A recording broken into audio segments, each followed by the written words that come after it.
Nicola, fala da rasteira de forma legal que o Bahia deu no Timão, levando a joia da base por 14 milhões, como os tempos mudam, hein? Antes os times do Eixo faziam isso com os times do Nordeste, boa observação. O torcedor corintiano tá bravo, a diretoria do Corinthians anunciou rompimento de relações com o Bahia e com o Grupo City. Cara, não há nada ilegal. A gente pode discutir se é ético, se é bacana, se isso não abre brechas para uma série de outros movimentos, mas o Bahia se aproveitou de uma multa de 14 milhões de reais do Cauê Furquim para contratar esse atacante de 16 anos de idade que é tratado dentro do Corinthians, ou era, né, como a maior joia da base. A verdade é que o Corinthians vacilou quando promoveu esse menino para o time profissional, permitiu que ele, por exemplo, se sentasse no banco de reservas em jogos do time de cima e fosse a seleção antes da renovação do contrato, ou pelo menos do aumento salarial. Só para vocês entenderem, quase todos os casos no futebol brasileiro, a multa rescisória no Brasil é calculada pelo salário vezes 2.000. O Cauê Furquim ganhava 7 mil reais por mês, ou seja, multiplicado por 2.000, a multa rescisória dele era de 14 milhões de reais. Recentemente, num jogo no Parque São Jorge, esse menino arrebentou no jogo contra o Bahia.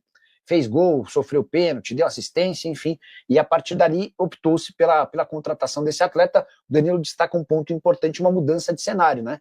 Em outros tempos, era o Corinthians quem ia buscar o jogador da base do Bahia. Nicola, e esse caso do Furquim? O Corinthians não vacilou ao não proteger seu ativo com multa alta? Sim, você está coberto de razão, Manuel. Assim, você tem alguém que ganha 7 mil reais por mês no Sub-17, tá ok. Continua ganhando 7 mil reais no Sub-20, beleza. O cara começa a treinar no profissional, o cara é convocado para a seleção, você chama ele e renova o contrato dele. Não precisa renovar, mas aumenta o salário dele para aumentar a multa rescisória. O salário dele era de 7 mil. Se você aumenta o salário para 20 mil, a multa passa a ser de 40 milhões de reais. Duvido que o Bahia fosse depositar os 40 milhões de reais. Então, a verdade, por mais que o Corinthians reclame, proteste, ameace levar o caso do Bahia na FIFA, o grande culpado, na minha opinião, é o Corinthians, tá bom? No Bahia foi ético? Podemos discutir. Foi legal? Não, não foi. Mas o futebol permite isso. E a verdade é que o Corinthians acabou vacilando, tá bom? Bom, vamos lá. Sobre perda de pontos no Corinthians. O Corinthians levou na última terça-feira um transfer ban, que o impede de registrar novos atletas. Essa punição foi aplicada pela FIFA por conta de inadimplência na compra do Félix Torres. O Corinthians havia comprado o Félix Torres no ano passado, atrasou 2 parcelas, o Santos Laguna levou o caso à FIFA, a FIFA deu ganho de causa para o Santos Laguna, o Corinthians recorreu, a Corte Arbitral do Esporte julgou procedente o pedido do Santos Laguna e condenou o Corinthians ao pagamento desses 33 milhões de reais. Então, nesse momento, o Corinthians está proibido de inscrever atletas e vai seguir assim até que o Corinthians consiga fazer a devolução do dinheiro. Enquanto não conseguir, pode ficar por até 3 janelas de transferências impedido de contratar jogadores, tá? Qual que é o grande risco por aqui? E quem percebeu isso e constatou isso foi o Andrei Kampf, que tem um canal chamado Lei em Campo.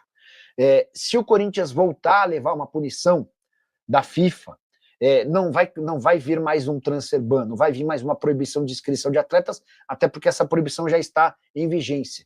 A próxima punição é a perda de pontos. A FIFA tem uma escala de punições, né? Ela começa com uma advertência, a proibição de inscrição de atletas, a perda de pontos e até o rebaixamento no campeonato. E o grande lance é, enquanto o Corinthians não resolver o pagamento dos 33 milhões de reais junto ao Santos Laguna, o Corinthians vai estar extremamente ameaçado de sofrer mais uma punição e perder pontos. Cruzeiro, em 2020, quando já estava na Série B, começou a segunda divisão de 2020 com menos 6 pontos por conta do não pagamento de um empréstimo a um time chamado Al-Ahda pelo volante Denilson, tá? Então é um caso que já existiu no futebol brasileiro, há jurisprudência, até por isso eu acho que o Corinthians precisa ficar bastante esperto. E aí, só para piorar, o julgamento do Félix Torres, do caso Santos Laguna e Félix Torres, aconteceu em 7 de maio. No fim do mês de abril, ou seja, antes da Corte Arbitral do Esporte se debruçar sobre o caso Félix Torres, a Corte Arbitral do Esporte já havia julgado um pedido de 40 milhões de reais feito pelo Matias Rojas contra o Corinthians e um pedido de 23 milhões de reais feito pelo Tadieres em relação à venda do Garro. É natural que, a qualquer momento, a Corte Arbitral do Esporte condene o Corinthians ao pagamento dos 23 milhões de reais ao Tadieres pelo Garro e aos 40 milhões de reais ao Matias Rojas. E é nesse contexto que o Corinthians pode acabar sofrendo mais uma punição e, com isso, a perda de pontos, caso seríssimo, tá? Muito mais grave do que a perda do Cauã Farquim, que de fato é algo preocupante. Sabe dizer se, além do Cineasta que eu já tinha respondido, né? Tem mais um superchat aqui, do Matheus Cavalcante. E esse $1 bi no Corinthians sai ou só blefe? Vamos lá. Um cara chamado André, conselheiro do Corinthians e já candidato à presidência, em eleição ainda sem data marcada, afirmou que tem R$1 bilhão de um fundo de investimento para colocar no Corinthians. Essa grana viria para a compra dos name rights do centro de treinamento, para a compra de name rights do estádio e para patrocinador master. Cara, eu não conheço o tal do André, tá? Vou até depois tentar ouvi-lo, colocá-lo no ar para vocês tirarem as próprias impressões. Mas a primeira impressão que eu tenho é de que trata-se de um grande blefe. Acho uma maluquice alguém dizer que vai colocar que vai trazer $1 bilhão. Se fosse R$1 bilhão, já seria uma baita grana. $1 bilhão são 5 bilhões de reais. 5 bilhões e 200, 5 bilhões e 300. Qual é a lógica disso? Qual é a lógica disso? Enfim, mas aí acredita quem quer também. Eu só lamento que o Corinthians viva assim, se arrastando e se enrolando com gente assim. Nicola, existe algo sobre Yuri fora por 3 meses? Boa pergunta, Miquel. Hoje o GE ouviu um especialista que falou que o Yuri pode voltar só daqui a 3 meses. Seriam 8 semanas só de repouso absoluto para depois ele começar a fazer todos os trabalhos. No Corinthians a informação é outra. O Corinthians trabalha hoje com a ideia de que o Yuri vai ficar 1 mês e meio fora. E o Corinthians se baseia nas recuperações do Gustavo Henrique e do Hugo para cravar essa data, tá? O Gustavo Henrique voltou com 1 semana, com 1 mês e 2 semanas, 1 mês e meio. O Hugo está terminando o primeiro mês pós-cirurgia de hernia inguinal, todos os 3 tiveram de passar pela mesma cirurgia, e ele começa a fazer agora os trabalhos em campo, tá? Com 1 mês, e não com 8 semanas, como disse o médico especialista ouvido pelo GE. Então, nesse momento, o Corinthians trabalha com essa ideia de recuperação em 1 mês e meio. Sobre a camisa mais valiosa do Brasil, com a renovação da Nike no Corinthians, você falou que ia fazer as contas. Estou esperando ainda a confirmação do pessoal do Flamengo, exatamente por conta dessa mudança no patrocínio master lá. Eles tinham 115 milhões de reais da PixBet. O contrato foi rescindido hoje, inclusive, a camisa de treino do Flamengo já nem tinha mais a marca da PixBet. Se eles fecham, por exemplo, com a Superbet por 200 milhões de reais, a conta fica completamente diferente. Então, acho que é até mais legal a gente fazer esse levantamento assim que o Flamengo tiver a confirmação. Tá bom, Matheus? Sua sugestão é bem boa. A gente pode até ampliar para contar sobre as 5 camisas mais valiosas do futebol brasileiro. Daria, inclusive, um vídeo só sobre esse tema. Hoje, Flamengo, Corinthians, Palmeiras, São Paulo, certamente são as 3 camisas mais pesadas, são as 4 camisas mais pesadas. Flamengo, Corinthians, Palmeiras e São Paulo. Só preciso ver se a ordem do São Paulo, do Corinthians com o Palmeiras é essa. Mas daqui a pouco, assim que o Flamengo definir essa questão, a gente traz todos os números. Isso deve demorar, não deve demorar, porque o Flamengo vai submeter, antes de aceitar e assinar o contrato com a Superbet, essa aprovação ao Conselho Deliberativo. Hora de falar sobre o Corinthians e o primeiro grande erro da era Osmar Stabile. O presidente alvinegro acaba de perder a maior joia das categorias de base do Timão por apenas 14 milhões de reais. Eu me refiro a Cauê Furquim, atleta de 16 anos que atua como ponta, jogava no Sub-17 e também no Sub-20 do Timão. O Bahia pagou a multa de 14 milhões de reais e deve apresentá-lo nos próximos dias. Cauê, que inclusive nem apareceu para o treino dessa quinta-feira no Sub-17. Onde é que entra o erro do Corinthians? O Timão permitiu que o Cauê fosse convocado para a seleção brasileira da categoria e chegasse a se sentar no banco de reservas do time profissional sem um reajuste salarial. Isso significa que o Cauê seguia recebendo os mesmos 7 mil reais por mês que tinha direito enquanto era um menino apenas do Sub-17. A multa rescisória para casos como esse indica o pagamento da multa de 2 mil vezes o salário. 7 mil de salário vezes 2 mil e a gente chega aos 14 milhões de reais. Depósito feito pelo Bahia e o Cauê Furquim será reforço do tricolor de aço. É o tipo do negócio inaceitável. O atleta que havia chegado ao Corinthians no Sub-14, o grande destaque do time, enorme qualidade, muita virtude, drible, finalizações vinham melhorando, enfim, temporada atual de 18 jogos e 2 gols.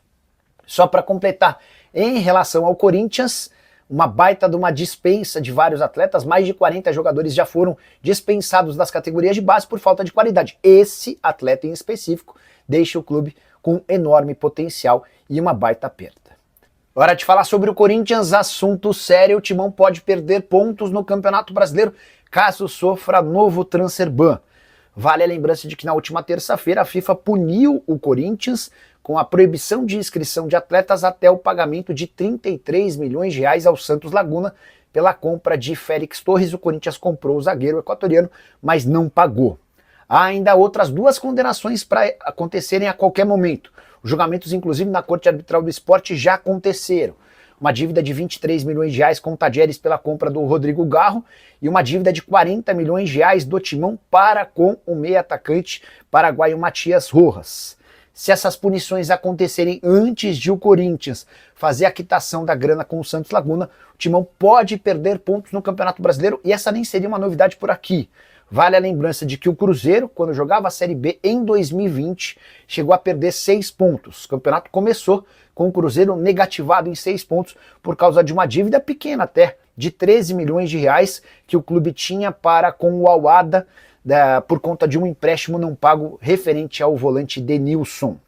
Só para completar, em relação ao Corinthians, contar que o presidente Osmar Stabile tem tentado levantar com parceiros eventualmente investidores e patrocinadores esses 33 milhões de reais para quitar o mais rápido possível essa punição relacionada ao Santos Laguna. Só para completar em relação ao Timão, contei para vocês no vídeo do início da tarde dessa quarta-feira, melhor, dessa quinta-feira, que o Corinthians perdeu uma das suas maiores, se não a maior promessa das categorias de base. Trata-se de Cauã Furquim, atacante de 17 anos de idade, melhor, 16 anos de idade, que negociou com o Bahia. Bahia pagou uma multa de 14 milhões de reais. O pessoal do Corinthians está revoltado com o comportamento do Bahia, inclusive divulgou-se uma nota afirmando que o Corinthians rompeu com o Bahia e o Grupo City.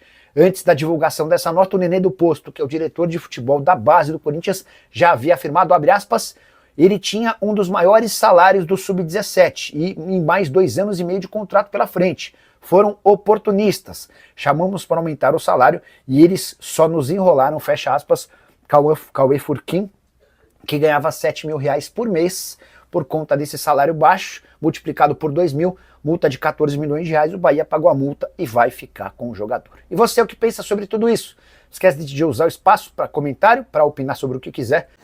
Fala família, beleza? Ficamos aqui com aquele giro de notícias do Corinthians, informações exclusivas e atualizadas do maior clube de São Paulo e do Brasil, por que não? E também da América, né? E muito provável do mundo. Se você ficou no vídeo até agora, em hipótese alguma, jamais esqueça de deixar o like e de se inscrever nesse canal se não for inscrito, combinado? E detalhe, a gente vai ficando por aqui, aguardo você no vídeo da tarde. Até o próximo vídeo. Vamos que vamos, que hoje sextou, né? Sexta-feira, dia 15 de agosto. Vamos para mais um dia aí com tudo. Valeu? Ótimo final de semana para você. Até o próximo vídeo.